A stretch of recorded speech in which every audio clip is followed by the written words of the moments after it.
আতি পাতি উশৃঙ্খল বেনামাজি সুদখোর শরাবখোর মদখোর জেনাকার নেতৃত্ব ছেড়ে দিয়ে নবীর নেতৃত্ব ধরো।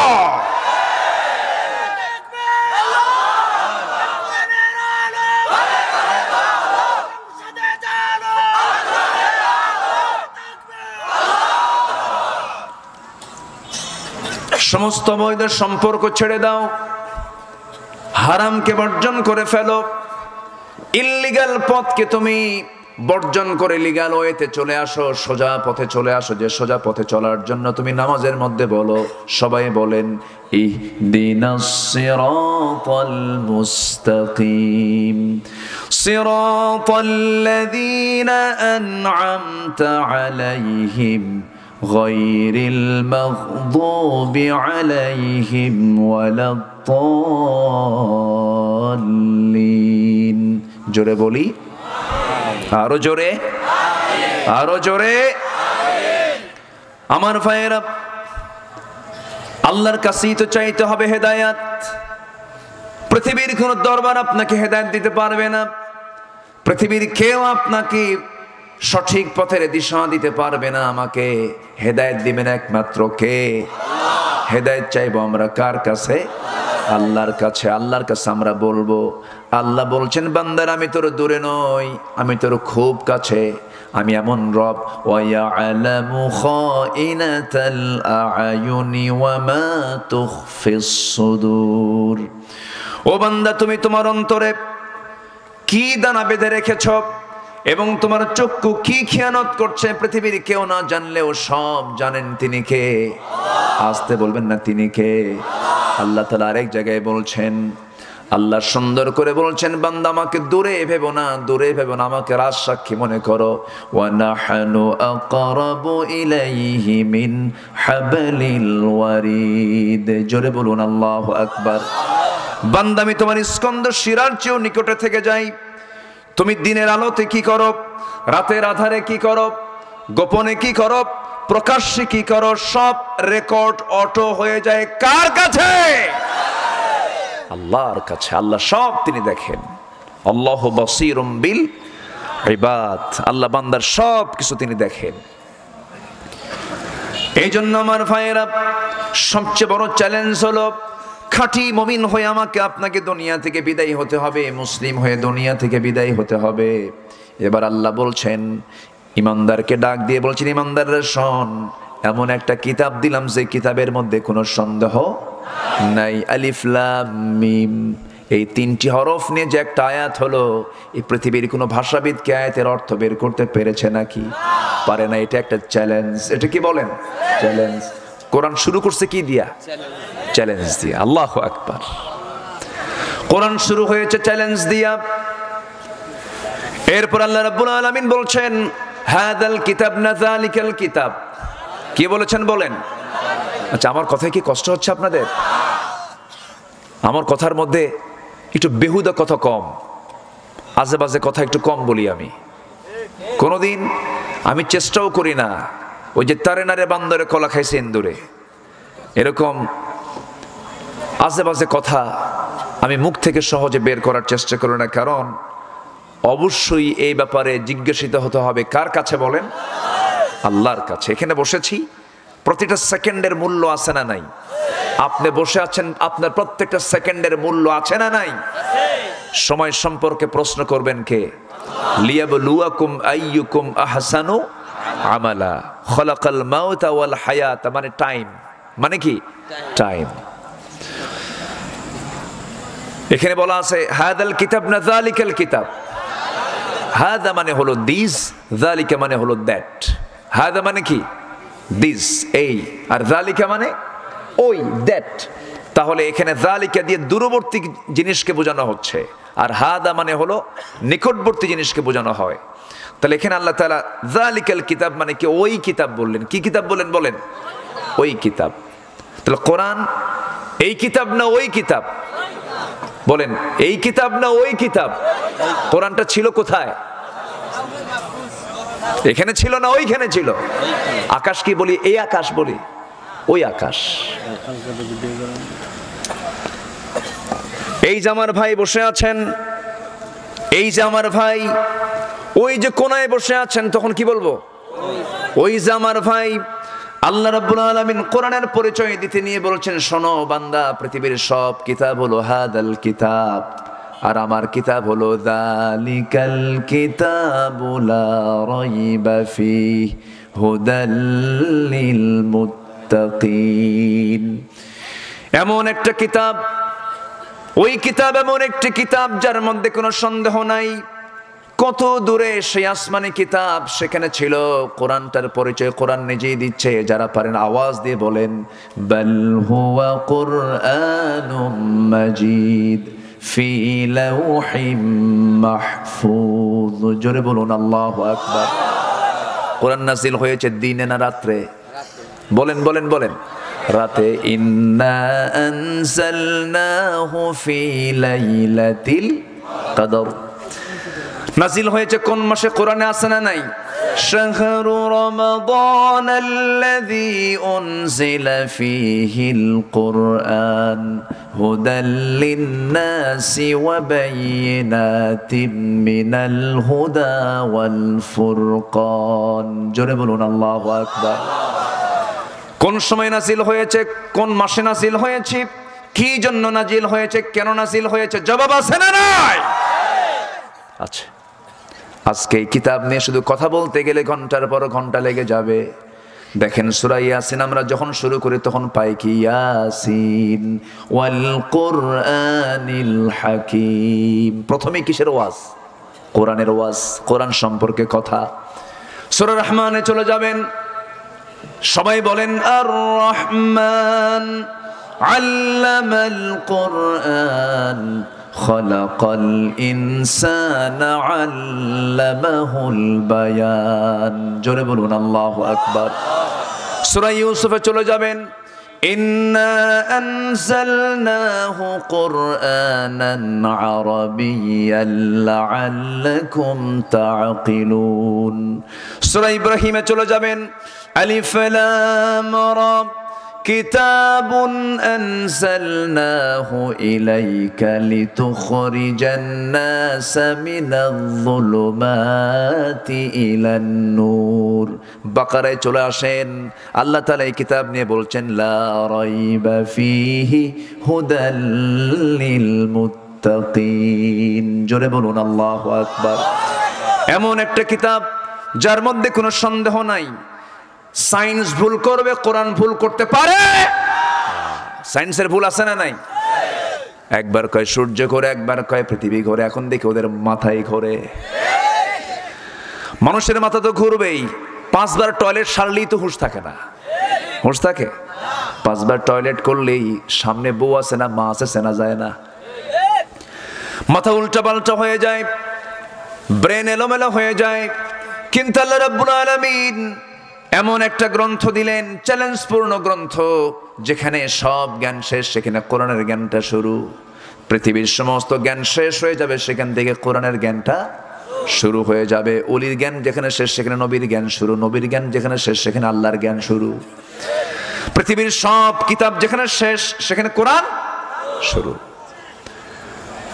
আল্লাহ রাব্বুল আলামিন এর মধ্যে সব তথ্য দিয়েছেন। মাস 2 আগে আমি কাতার থেকে আসতেছিলাম। কাতার সফর ছিল, কিছু মাহফিল সেখানে ছিল। সেই প্রোগ্রাম সম্পন্ন করে কাতার থেকে যখন দেশে ফিরছিলাম, দিনের বেলা দ্বিপ্রহর, সূর্য মাথার উপরে, বিমানের উইন্ডো সাইডে বসা আমি।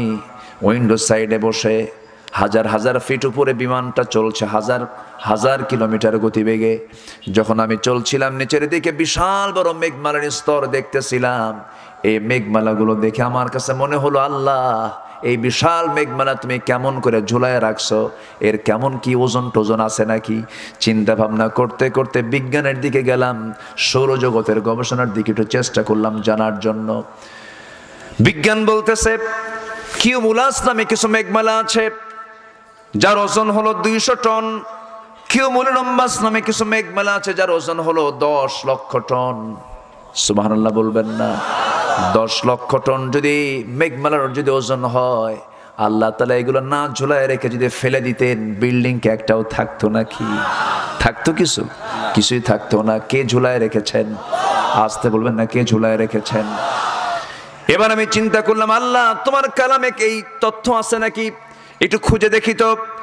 কোরআন ঘাটতে ঘাটতে গিয়ে দেখি সূরা রাদের 12 নম্বর আয়াতে মহান রব্বুল আলামিন বলছেন, হুয়াল্লাযী ইউরিকুমুল বারকা খাওফান ওয়া তামাআন ওয়া ইউনশিস সাহাবাস সিকাল। জোরে বলুন আল্লাহু আকবার। তিনি সেই মহান রব যিনি তোমাদেরকে বিদ্যুৎ দেখান ভয়ের জন্য এবং আশার জন্য। আল্লাহ বলছেন, ওয়া ইউকিমুনাস সালাহ। ও বান্দা, তুমি আমাকে অবশ্যই জান্নাতের মধ্যে দেখতে পাবে, কিন্তু নামাজ না পড়ে নয়, নামাজ পড়ে নামাজ কায়েমের সংগ্রাম করে বান্দা তোমাকে নামাজটা পড়তে হবে রেগুলার। কিন্তু দুঃখজনক হলো সত্য, এখানে যারা বসে আছেন আমি তাদেরকে কিছু প্রশ্ন করব, একটু উত্তরটা দিবেন। বলুন তো, আমার দেশে অমুসলিম বেশি না মুসলিম বেশি? বলেন বলেন বলেন। মুসলিম বেশি। আমার দেশে নামাজি বেশি না বেনামাজি বেশি? মুসলিম বেশি, আবার বেনামাজি। কিন্তু উচিত ছিল কি মুসলিমও বেশি নামাজিও বেশি। তাহলে কি মিল আছে নাকি? মিল তো নাই আমার বন্ধুগণ। তাহলে মিল যদি না থাকে তাহলে সেটা খাঁটি না ভেজাল? বলেন, খাঁটি না ভেজাল? ভেজাল। তাহলে আমরা কিসের সাগরে আছি বলেন? কিসের সাগরে বলেন? ভেজালের সাগরে। একটু কান লাগান। জীবনে বহু ঘটনা শুনেছি, এই দেশের সমস্ত শ্রোতা ওয়াজ শুনে শুনে সব মুখস্থ। কে না জানেন বদরের কথা, কে না জানেন উহুদের কথা, কে না জানেন আইয়ুবের কথা, কে না জানেন ইউনূস আলাইহিস সালাতু ওয়াস সালামের কথা। ইউনূস কিসের পেটে ছিলেন? তাহলে শোনেন তো, সবাই তো জানেনি। আমি আজকে একটু বিবেককে নাড়া দেওয়ার জন্য কিছু কথা বলতে এসেছি, একটু কান দিয়ে শুনবেন। আমার বন্ধুগণ, আমরা ইমানদার হতে চাই ভেজাল না খাঁটি? খাঁটি ইমানদার কি বেনামাজি হয় না নামাজি হয়? বলেন, কি হয়? নামাজি হয়। নামাজি হতে হবে, এক নাম্বার আমাকে নামাজি হতে হবে। আবার নামাজির মধ্যে আবার ভেজাল নামাজিও কিছু আছে। আল্লাহ রাব্বুল আলামিন ভেজাল নামাজির পরিচয় কোরআনে আছে না নাই বলেন? ফাওয়াইলুল লিল মুসাল্লিন আল্লাযীনা হুম আন সালাতিহিম সাহুন আল্লাযীনা হুম ইউরাউনা ওয়া ইয়ামনাউনাল মাউন। জোরে বলুন আল্লাহু আকবার। ওই সমস্ত ভেজাল মুসল্লির জন্য ধ্বংস, ওই সমস্ত ভেজাল মুসল্লির জন্য ওয়াইল। যারা লোক দেখানো নামাজ পড়ে, নির্বাচন চলে আসে আলহাজ নাম লাগায় নেয়, নির্বাচন চলে আসে মাথায় টুপি দেয়, পাগড়ি দেয়, সবকিছু লাগায়, হাতে তসবে নিয়ে বান্দার কাছে এসে বলে, ভাই আমি বড় বুজুর্গ। কিন্তু বুজুর্গ তো সে হলো বেজির পায়খানা। আছে না নাই? আচ্ছা, সারা সপ্তাহ নামাজ পড়ে না। মসজিদ কমিটির সভাপতি, সারা সপ্তাহ নামাজ নাই। খাঁটি না ভেজাল মুমিন? খাঁটি না ভেজাল? সারা সপ্তাহ নামাজ পড়ে না। শুক্রবারে মসজিদে না আসলে তো পদ থাকে না, পদ রক্ষা করার জন্য মসজিদে চলে আসে। আল্লাযীনা হুম ইউরাউন। ওই সমস্ত মুসল্লির জন্য ওয়াইল, যারা লোক দেখানো নামাজ পড়ে, মানে পদ ঠিক রাখার জন্য নামাজ পড়ে। আছে না নাই? শুক্রবারে চলে আসে, বৃহস্পতিবার রাত 3টা পর্যন্ত মদ খায়। আছে না? রাত 3টা পর্যন্ত মদ খায়া চোখটা লাল বানায়া পরের দিন 12:30টার দিকে ওঠে, মসমসে লুঙ্গি পরে, খদ্দরের পাঞ্জাবি পরে নামাজে চলে গেল। নামাজে গিয়ে মসজিদে বসলো। ইমাম সাহেব হঠাৎ করে আয়াতের মধ্যে বলে ফেলেছেন, লা তাকুলুর রিবা দাফাম মুদাআফা। চক্রাকারে সুদের কারবার করো না, সুদ খেও না। এই দিকে যিনি সেক্রেটারি মহোদয়, তিনি আবার সুদখোর। এবার খতিব ওয়াজ করতে নিয়ে, খতিব খুতবা দিতে নিয়ে যখন তাকাইছে, সেক্রেটারির দিকে নজর দিয়া যখন তিনি আয়াতটা বলতেছেন, সেক্রেটারি বড় মাইন্ডে লাগছে। নামাজ শেষে সেক্রেটারি বলতেছে, হুজুর সুদের বিরুদ্ধে কোরআনে ওয়াজ আমি জানি, আপনি সুদের বিরুদ্ধে ওয়াজ করছেন, তাও ভালো কথা, কিন্তু ওয়াজ করলেন কিন্তু আপনি আমার দিকে ছায়া থেকে ওয়াজ করলেন কেন? কি কথা কি বুঝতেছেন আমার বন্ধুগণ? এই নোংরামিগুলো আজকে আছে না নাই বলেন? আসতে বলবেন না, আছে না নাই? মসজিদ মডেল হওয়া দরকার না, মুসল্লি মডেল হওয়া দরকার। আমার নবীর মসজিদ ছিল পাকা না কাঁচা? আর ইমান ছিল পাকা। সাহাবায়ে কেরাম নামাজ পড়তেন, বালুগুলো কপালে লেগে থাকতো, ঘেমে ঘেমে যেতেন সাহাবীরা। গরম আবহাওয়া মক্কার, মদিনার। আমার নবীজির মসজিদ ছিল দুজন এতিমের কাছ থেকে কিনে নেওয়া, ছোট্ট মসজিদ। এই মসজিদ আজকে এসি আলা হয়ে গেছে, পাকা মসজিদ হয়ে গেছে, মাল্টি স্ট্রিট বিল্ডিং হয়ে গেছে। লক্ষ লক্ষ মুসলমান গিয়ে নামাজ পড়ে, সেখানে আজানও হয়। কিন্তু বেলাল যে আজান দিয়েছেন, সাহাবীরা যে কাঁচা মসজিদে নামাজ পড়েছেন, সেই নামাজের আজানের প্রাণ কি আজকের আজানে নামাজে আছে? আসতে বলবেন না, আছে নাকি?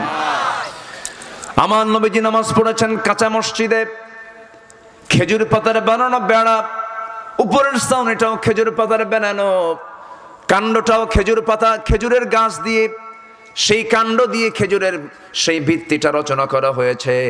সেই জায়গায় আজান দিয়েছেন কালো বেলাল, বেলাল বিন রাবাহ রাদিয়াল্লাহু তাআলা আনহু। এত কালো, ঘন কালো মানুষ এখানে একজনও নাই। দেখতে কোনো সৌন্দর্য তার বাহ্যিকভাবে ছিল না। পৃথিবীতে তিনটা কালো, কিন্তু আল্লাহ তাদের দিলটা করেছেন অনেক ভালো। এর মধ্যে বেলাল একজন, লোকমান একজন। লোকমানের নাম শোনেন নাই? যদিও নবী নন, নবুয়ত দেন নাই তাকে, কিন্তু তিনি পেয়েছেন হিকমত। কি পেয়েছেন বলেন? হিকমত। লাকাদ আতাইনা লুকমানাল হিকমাতা। আল্লাহ তাআলা নবুয়ত দেন নাই, কিন্তু তাকে হিকমত দিয়েছেন। ওমাই ইউতিল হিকমাতা ফাকাদ উতিয়া খায়রান কাসীরা। আমার বন্ধুগণ, সেই কালো লোকমান, কালো বেলাল, আর একজন সাহাবী কালো ছিলেন, নবীজির খুব পছন্দের সাহাবী সাদ রাদিয়াল্লাহু তাআলা আনহু। এই কালো মানুষগুলো যদিও কালো ছিলেন, কিন্তু আল্লাহর কাছে দারুণ দামি ছিলেন, খুব মর্যাদাবান ছিলেন। আমার নবীজি বেলালকে খুব পছন্দ করতেন। এই জন্য ইমামের পরে কিসের পদ বলেন? মসজিদ ইমামের পরে কিসের পদ বলেন? মুয়াজ্জিনের পদ। আমার নবী ছিলেন মদিনার ইমাম, আর মুয়াজ্জিনের পদ দিয়েছেন, পদ পেয়েছেন কোন লোকটা বলেন? বলেন কোন লোকটা বলেন? নবীজি হচ্ছেন বিশ্বের সেরা সুন্দর মানুষ। বিশ্বের সেরা সুন্দর মানুষ হচ্ছেন আমার নবীজি। তার মতো সুন্দর সুপুরুষ পৃথিবীতে আর কোনোদিন আসবে না।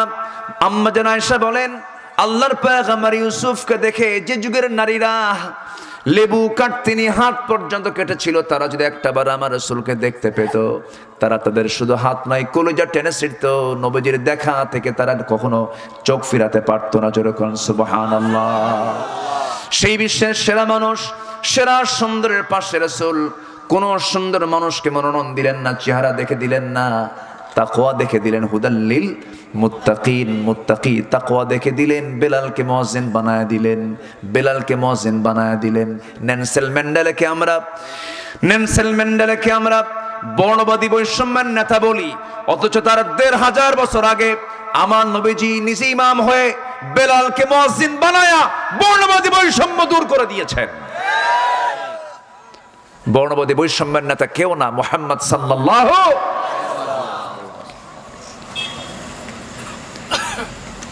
ভাষণ শোনেন বিদায় হজের, বর্ণবাদী বৈষম্য দূর করেছেন আমার নবীজি। অনেক কথা, এক রাতে সব কথা বলবো কেমনে একটু একটু করে বলছি। সেই বেলাল আজান দিয়েছেন মসজিদে, কাঁচা মসজিদ না পাকা মসজিদ? মাইকে না খালি মুখে? খালি মুখে আজান দিয়েছেন। আহারে বেলাল, বেলালের কণ্ঠের ভিতরে তেমন সৌন্দর্য ছিল না। সেই বেলাল যখন কালিমা গ্রহণ করেছিলেন, বাপও গোলাম, ছেলেও গোলাম। মক্কার সেই উমাইয়া বেলালকে চিনতে না পেরে, বুঝতে না পেরে মারতে মারতে রক্তাক্ত করে ফেলে দিল। গত রমজান মাসে আমি গিয়েছিলাম মক্কায়। রমজানের মেবি ২৭তম রমজান, ২৬তম রমজানের দিবাগত ২৬ গত রমজান পার হয়েছে, ২৭তম রমজানের দিন আমি আমার এক বন্ধুকে নিয়ে যখন মক্কা যখন ঘুরছিলাম গাড়ি নিয়ে, এমন সময় লোকটার নাম হলো মিজান। আহারে, গত রমজানে দেখা হলো, সেই মিজান আজকে দুনিয়াতে নাই। পরে শুনলাম মিজান ভাই দুনিয়া থেকে বিদায় নিয়েছেন। সেই মিজান ভাই হঠাৎ করে আমাকে বলতেছে, ভাই এই যে একটা ফাঁকা জায়গা দেখছেন, চতুর্দিকে বিল্ডিং, মাঝখানে ফাঁকা বিশাল একটা অঞ্চল, এটা ফাঁকা পড়ে আছে, এটা রহস্য কি আপনি জানবেন নাকি? হ্যাঁ, আমাকে একটু শোনান তো, এর কারণটা কি? এখানে ফাঁকা পড়ে আছে কেন? সঙ্গে সঙ্গে বলতেছে, এটা বাত্তা কুরাইশ। এই জায়গায় প্রত্যেকটা দিন বেলালের মনি উমাইয়া বেলালকে নিয়ে আসতো, দড়ি দিয়ে গলা বেঁধে বেঁধে নিয়ে আসতো, গলায় দড়ি বেঁধে নিয়ে আসতো, চিৎ করে শুয়ে রাখতো। বুকুর উপরে পাথর চাপা দিত, সেন্সলেস হয়ে বেলাল পড়ে থাকতেন ঘন্টার পরে ঘন্টা। মুখ থেকে শুধু আল্লাহর নাম বের হতো, আল্লাহ আহাদ, আল্লাহুস সামাদ, লাম ইয়ালিদ ওয়া লাম ইউলাদ ওয়া লাম ইয়াকুল লাহু কুফুয়ান আহাদ। বারবার তার মুখ থেকে এগুলো কথা বের হতো। উমাইয়া সহ্য করতে না পেরে বুকের উপরে চড়ে রাগের মাথায় মুখের মধ্যে নখ ঢুকায়া দিয়া টান মেরে মুখ থেকে জিহ্বা বের করে জিহ্বার ভিতরে বাবলা গাছের কাঁটা ঢুকায়া দিয়েছে। ফিনকি দিয়ে রক্ত বের হয়ে গেছে। বলা হচ্ছে, বেলাল, তোর আল্লাহর নাম বন্ধ করার জন্য জিহ্বা বন্ধ করে দিয়েছি। বেলাল বলছেন, ও আমার মনিব উমাইয়া, আমার জিহ্বা বন্ধ করলে কি হবে? ইশারা করে বলছেন, আমার দিলের মধ্যে আমি আমার আল্লাহর নাম টঙ্কন করে নিয়েছি। সেই সাইয়েদনা বেলালের আওয়াজটা স্পষ্ট ছিল না। সেই বেলাল যখন আজান দিতেন, তার আজান শুনে আমার নবীজি নামাজের দিকে আসতেন। যখন বেলাল আজান দিতেন, যখন বলতেন আশহাদু আন্না মুহাম্মাদার রাসূলুল্লাহ, সেই সময় হাতটা একটা আস্তে করে মাথা থেকে বের করে নিয়া নবীর চেহারার দিকে তাকায় তাকায় নখটা উঁচু করে দেখায় বলতেন আশহাদু আন্না মুহাম্মাদার রাসূলুল্লাহ, আশহাদু আন্না মুহাম্মাদার রাসূলুল্লাহ বলে রাসূলকে সম্বোধন করতেন। এই জন্য বর্ণনায় পাওয়া যায়, সিরাত গ্রন্থে পাওয়া যায়, বেলাল সেই দিন আজান দেওয়া বন্ধ করেছেন যেদিন নবীজি দুনিয়া থেকে বিদায় নিয়েছেন। যেদিন নবীজির বিদায় হয়ে গেল, বাকি জীবনে বেলালকে দিয়ে মদিনার মসজিদে পৃথিবীতে আর কোনো সাহাবী তাকে আজান দেওয়াতে পারে নাই। যখন বলা হতো, বেলাল আজান দাও না কেন? বেলাল কি হয়েছে তোমার? তিনি বলতেন, সারা জীবন আজান দিয়েছে রাসূলকে দেখে দেখে, আজকে রাসূলকে সামনে পাবো না, রাসূলকে দেখতে পাবো না, রাসূল শূন্য দুনিয়ার মসজিদে আমি আর কোনোদিন আজান দেব না রে। আল্লাহু আকবার বলেন। আমার ভাইয়েরা, সেই সময় মসজিদ কাঁচা ছিল, ইমানটা পাকা ছিল, নামাজটা পাকা ছিল। এই জন্য আমাদের নামাজ পাকা করার দরকার আছে না নাই? ইমান খাঁটি করার দরকার আছে না নাই? 5 ওয়াক্ত নামাজ পড়বেন কারা? একটু হাত তুলে দেখান। জোরে বলি, ইয়া আল্লাহ, ইয়া আল্লাহ, ইয়া রহমান। আমাদেরকে 5 ওয়াক্ত সালাত আদায় করার তৌফিক তুমি আল্লাহ দিয়া দাও। জোরে বলি আমিন, আরো জোরে আমিন, আরো জোরে আমিন। কষ্ট পেলেন? কষ্ট পেলেন? নামাজি ইমানদার হব আমরা। জোরে বলি ইনশাআল্লাহ। কি ইমানদার হব বলেন? নামাজি ইমানদার। আমার দেশের বহু দরবার আছে, যে দরবারের মুরিদ হলে নামাজ লাগে না। যে দরবারের মুরিদ হলে কি লাগে না? নামাজ লাগে না। কিছু কিছু দরবার আছে, যে দরবারে গেলে নামাজ লাগে না, সেই দরবার হলো শয়তানদের দরবার। ওগুলোতে যাওয়া যাবে না। কি সমস্যা? বাস নিয়ে আসছে, কি করবে? জিকির করেন, লা ইলাহা ইল্লাল্লাহ, লা ইলাহা ইল্লাল্লাহ, লা ইলাহা ইল্লাল্লাহ। আরো জোরে, লা ইলাহা ইল্লাল্লাহ, লা ইলাহা ইল্লাল্লাহ, লা ইলাহা ইল্লাল্লাহ। বাস বাস বাস বাস বাস হয়ে গেছে।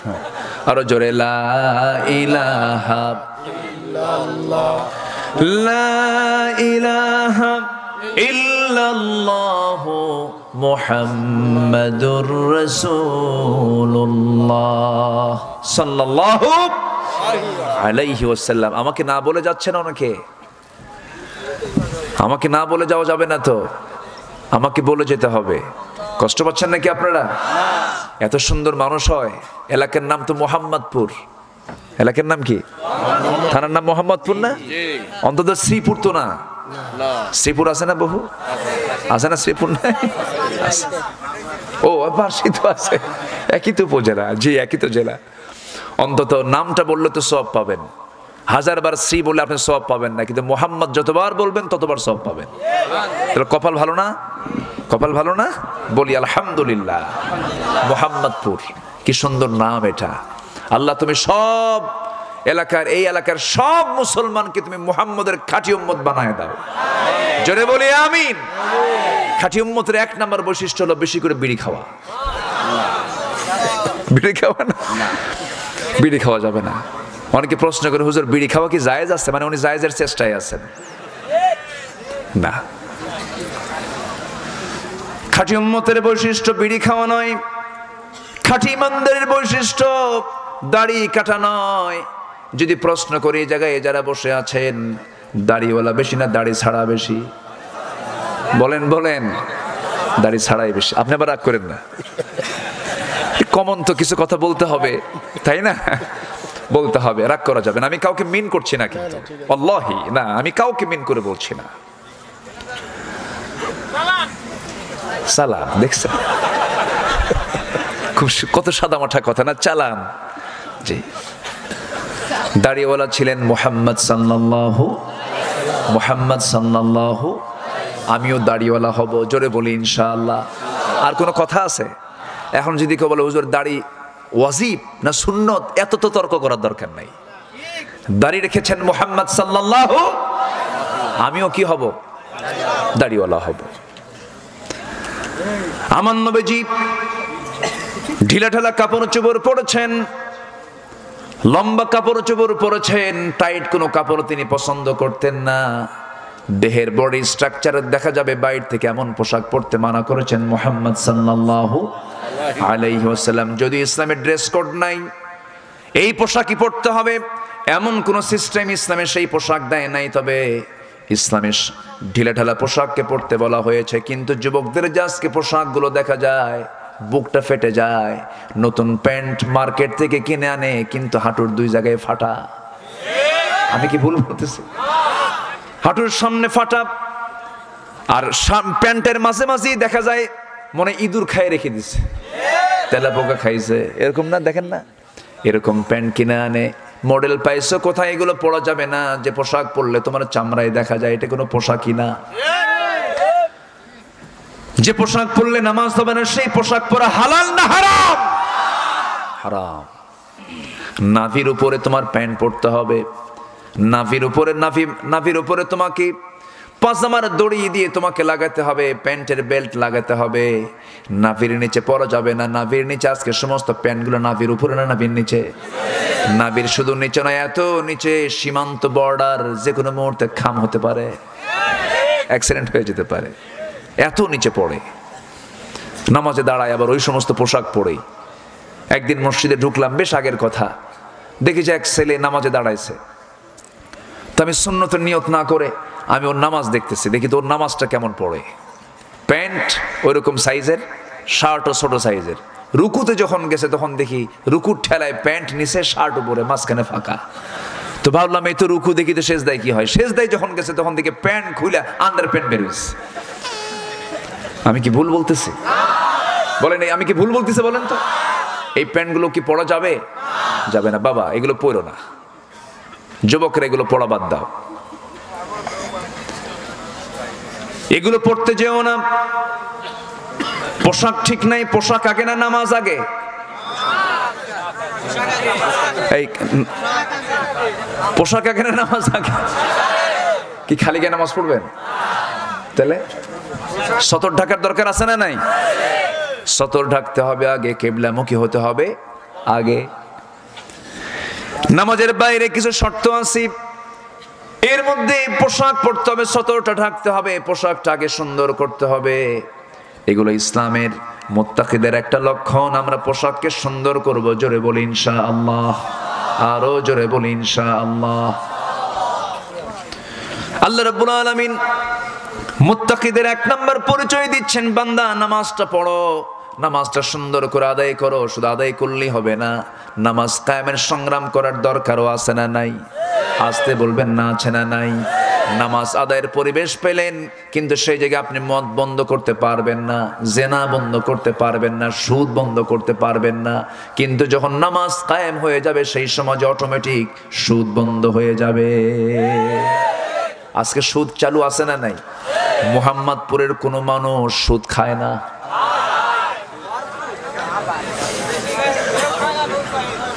মনে হয় এখন একটু বেকায়দায় ফেলে দিলাম আপনাদের। সুদের ওয়াজ করতে গিয়ে মনে হয় বেকায়দা হয়ে গেল নাকি? এই সময় কেউ উঠবেন না, দয়া করে ভাববো যিনি ওঠেন এই সুদের কথা শুনে ভাববো ওটাই সুদ খায়। বসেন, সুদ খাওয়া কি? আরো জোরে। শুকুরের পায়খানা খাওয়া কি? কুকুরের পায়খানা খাওয়া কি? সুদ খাওয়া কি? হারাম। সুদের ধারে পাশে যাওয়া যাবে না। সুদ হলো আবু জেহেলদের কাজ, মদের বোতল হলো আবু জেহেলদের পানীয়, জেনা হলো আবু জেহেলদের কাজ। যুগে যুগে আবু জেহেলরা এগুলোই করে গেছে। ইমানদার এগুলো করতে পারে না, মুত্তাকি এগুলো করতে পারে না। নামাজি কখনো মদের বোতল হাতে নিতে পারে, কিন্তু কিছু কিছু লোক আছে হোটেল মে শরাব পেও মসজিদ মে নামাজ পড়ো।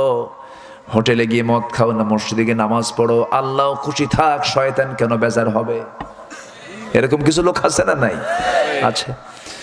দুই দিকে ব্যালেন্স করে উনি চলতে চান।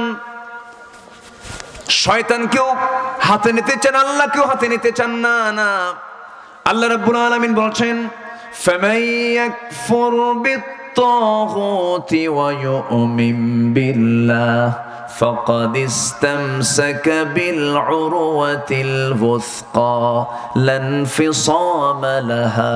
জোরে বলুন আল্লাহু আকবার। আগে তাগুতের কাফের হতে হবে, এরপর ঈমান আনতে হবে, তাগুতকে আগে প্রত্যাখ্যান করতে হবে। বান্দা হয়ে বান্দা কখনো কার? মানুষের আইন মানবে না, আইন মানবে একমাত্র কেবলমাত্র কার? আসতে বলবেন না কার? আজকে সমাজে চলছে আল্লাহর আইন না বান্দার আইন? বলেন বলেন বলেন বলেন বলেন বলেন। আল্লাহর আইন না বান্দার আইন? আল্লাহর আইন হলো যাকাত, বান্দার আইন হলো সুদ। আল্লাহর আইন হলো বিবাহ, বান্দার আইন হলো জিনা। বেশ্যাবৃত্তির লাইসেন্স আছে না নাই? মদের লাইসেন্স আছে না নাই? এগুলোকে লাইসেন্সগুলোকে আল্লাহর দেওয়া না শয়তানের দেওয়া? শয়তান এগুলোকে চালায় নিতে চায়, শয়তান এগুলোকে চালু করতে চায়, কিন্তু আল্লাহ বলছেন এগুলো হারাম, এগুলোর কাছে তোমরা যেও না। এগুলো সব হলো শয়তানের কর্মকাণ্ড। মদ জুয়ার কাছে যেও না। ইন্নামাল খামরু ওয়াল মাইসিরু ওয়াল আনসাবু ওয়াল আজলামু রিজসুম মিন আমালিশ শাইতান ফাজতানিবুহু। জোরে বলুন আল্লাহু আকবার। সব এগুলো শয়তানের কাজ। মদ জুয়া এগুলো ইমানদার কখনো গ্রহণ করতে পারে না, কিন্তু বহু মুহাম্মদ নামে আগে লাগানো এমন লোক, মদের দোকানদার আছে না নাই? মদের বোতল নিয়ে বসা লোক আছে না নাই? বলেন আচ্ছা, এগুলো করা যাবে না। এই সমস্ত কাজ যারা করবে তারা খাঁটি না ভেজাল? আসতে বলুন, খাঁটি না ভেজাল? আমরা খাঁটি হতে চাই না, আমরা ভেজাল হতে চাই না, খাঁটি মুমিন হতে চাই। খাঁটি মুমিন আমরা হব। হারামকে আমরা বর্জন করে ফেলবো। জান্নাত তো কঠিন কিছু নয়, জান্নাত খুবই সহজ একটি বিষয়ের নাম। জান্নাত আমরা পেয়ে যাব অবশ্যই। জান্নাত আমরা চাইবো কার কাছে? বলেন আসতে বলো না, জান্নাত চাইবো কার কাছে? তবে হ্যাঁ, জান্নাত পেতে হলে আল্লাহর সঙ্গে মোহাব্বতটাকে সবার আগে বাড়াতে হবে। আমার মা, অনেকে মাহফিলে মনে হয় আসছেন, মাদের ব্যাপারে একটু একটা মহিলার কথা এই মুহূর্তে আমার মনে হয়ে গেল। অনেক মা অনেক প্রকার প্রশ্ন আমাদের মঞ্চে এসে অনেকে দিয়ে যান, মাদের পক্ষ থেকে প্রশ্ন আসে। ম্যাক্সিমাম মহিলাদের কিছু প্রশ্ন থাকে, ওজন আমার স্বামীটা ভালো না, আমার স্বামীটা ভালো না। আসে না এরকম প্রশ্ন? আসে না বলেন তো? আচ্ছা, আমার স্বামীটা ভালো না কেন, কি হয়েছে, এই ওই দিস এন্ড দ্যাট। কিন্তু আমি আমার মাদেরকে বলবো, মা আপনার ইমানটা হতে হবে আসিয়ার মতো। এই আসিয়া আলাইহিস সালাতু ওয়াস সালামের ঘর এমন একটা ঘর ছিল যে ঘরে তিনি তার জীবনটা পার করেছেন, যে ঘরে তিনি শাহাদাত বরণ করেছেন, সেই ঘরটা ইমানদারের ঘর না কাফেরের ঘর? আসতে বলেন, কার ঘর? বলেন কাফেরের ঘর। তার স্বামীর নামটা কি বলেন? তার স্বামীর নামটা কি বলেন? ফেরাউন। কিন্তু ফেরাউনের ঘরে থেকেও তার ইমান ভেজাল না খাঁটি? আর আজকে ইমানদারের ঘরে থেকেও ইমানটা খাঁটি না ভেজাল? তার লাভ হলো কি? ইমান তেমন একটা জিনিসের নাম, একটা মাছ আছে। আজকে মাহফিল ওঠার আগে আমার ওই ভাইটার নাম যেন কি, ইশারত ভাই, কই ফর্সা করে লোকটা, আমাকে তো মনে হয় যে এই লোকটার বাড়ি এই দেশেই না, মনে হয় তুরস্ক থেকে আসছে। কই এই গ্রামেই বাড়ি। ইশারত ভাই কই? ইশারত, তাফসীর ইশারত। এখন তাফসীর মানে ইশারত ভাই তাফসীর হচ্ছে। ইশারত ভাই কই গেল? খুব সুন্দর চেহারা তার, খুব হাসি খুশি মানুষ। হ্যাঁ, মাদ্রাসায় গেছে। আচ্ছা, ইশারত ভাই আমাকে খাওয়ালেন, কিছু গচি মাছ খাওয়াইলেন, গোচি মাছ চিনেন তো? জি, বাইম মাছ, বাইম মাছ মানে বাইম মাছের ছোট ভাই গোচি মাছ, আর গোচি মাছের বড় ভাই কি? বাইম মাছ। দেশে বলে গুইতা মাছ। ঘুইটা মাছ, ঘুইটা